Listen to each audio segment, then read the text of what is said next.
Blockchain is gonna change the world. क्या इसका मतलब ये है कि बिटकॉइन या क्रिप्टो करेंसी दुनिया बदलने वाला है? नहीं, पर क्रिप्टो करेंसी और ब्लॉकचेन तो एक ही चीज़ है। No, they are not the same. और आज के वीडियो में हम लोग इसी के बारे में जानने वाले हैं। So hey guys, welcome back to the channel and let me introduce. इस नमूने का नाम आकाश है और उस बंदे का नाम आरिफ है। And let's start. Year 1991, internet के आविष्कार के 8 साल बाद दो रिसर्च साइंटिस्ट डिस्कस कर रहे थे कैसे डॉक्यूमेंट्स को टाइम स्टैम्प किया जाए ताकि कोई उनके साथ छेड़छाड़ ना कर पाए। तो उन दोनों ने मिलकर एक सिस्टम बनाया जो कि ब्लॉक से बना हुआ था और क्रिप्टो चेन्स पे आधारित था। ऑनेस्टली मुझे कुछ समझ नहीं आया। You are not the only one. उस टाइम किसी को मालूम नहीं था इस सिस्टम का यूज़ कहाँ पे और कैसे करना है। तो फिर 2008 में सतोशी नाकामोटो नाम के एक गुमनाम व्यक्ति ने बिटकॉइन ब्लॉकचेन पे अपना पेपर रिलीज़ किया और 3 जनवरी 2009 में सतोशी ने पहला बिटकॉइन ब्लॉक माइन किया था, जिसके बदले उनको 50 बिटकॉइंस मिले थे। आज 50 बिटकॉइंस का वैल्यू कितना होगा? 12.5 करोड़। What the fuck. पर ये वीडियो बिटकॉइन के बारे में नहीं, ब्लॉकचेन के बारे में है। और जैसा कि नाम से पता चल रहा है, ब्लॉकचेन ब्लॉक्स से बना हुआ एक चेन है जिसमें हर एक ब्लॉक में इंफॉर्मेशन को स्टोर किया जाता है। अरे साहब, थोड़ा आसान भाषा में समझाइए ना। कौन सा इंफॉर्मेशन, कैसा इंफॉर्मेशन? जैसे कि एक कंपनी के पास बहुत सारे रिकॉर्ड्स रहते हैं कि सामान कहाँ से आया, कहाँ पे गया, किसके पास से आया, किसके पास गया। तो इन सारे रिकॉर्ड्स का जो किताब है उनको हम लेजर या खाता बोलते हैं। तो एक ब्लॉकचेन भी ओपन डिस्ट्रीब्यूटेड लेजर की तरह है जिसको कोई भी ऑथराइज्ड पर्सन कभी भी और कहीं से भी एक्सेस कर सकता है। इन्फॉर्मेशन का पार्ट तो समझ में आ गया, पर ये काम कैसे करता है? एक ब्लॉक में 3 पार्ट होते हैं, डेटा, हैश और पहले ब्लॉक का हैश। जो डेटा ब्लॉक पे स्टोर किया जाता है वो डिपेंड करता है किस टाइप का ब्लॉकचेन है उसके ऊपर। अगर बिटकॉइन ब्लॉकचेन की बात करें तो उसमें सेंडर का नाम, रिसीवर का नाम और अमाउंट रहता है।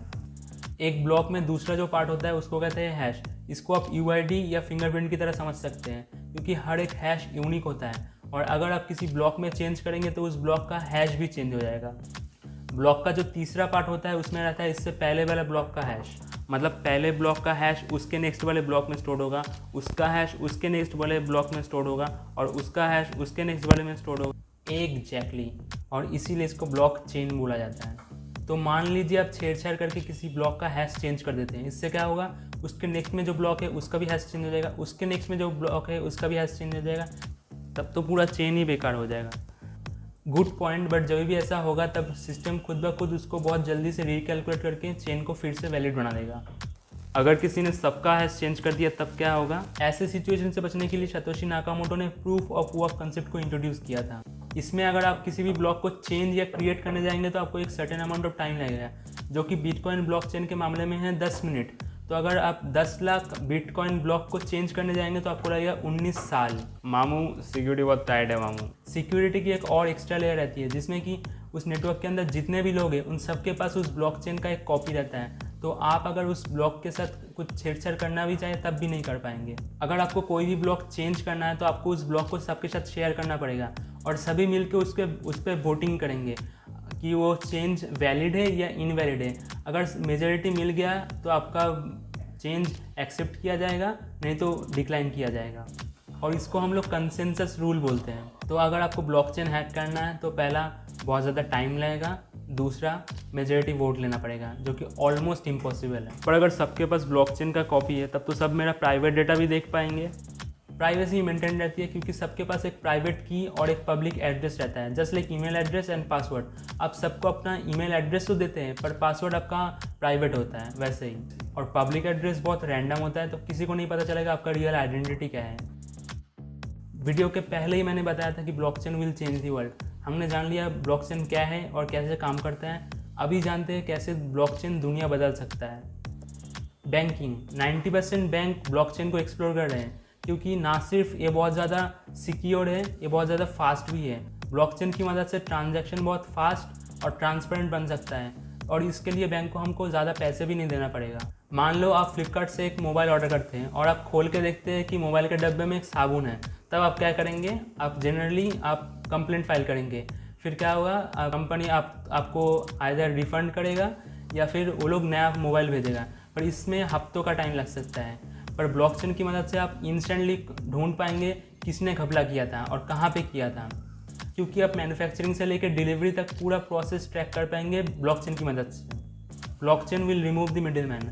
अमेजॉन, ऊबर, इन सब ने प्रॉमिस किया था ये लोग मिडिल मैन को हटा के आपका फ़ायदा करवा रहे हैं, पर असली में अभी यही लोग मिडिल मैन बन के बैठे हैं। पर ब्लॉकचेन कस्टमर को डायरेक्टली प्रोडक्ट और सर्विसेज से मिलाएगा और हमें बीच में इन कंपनी का सहारा नहीं लेना पड़ेगा।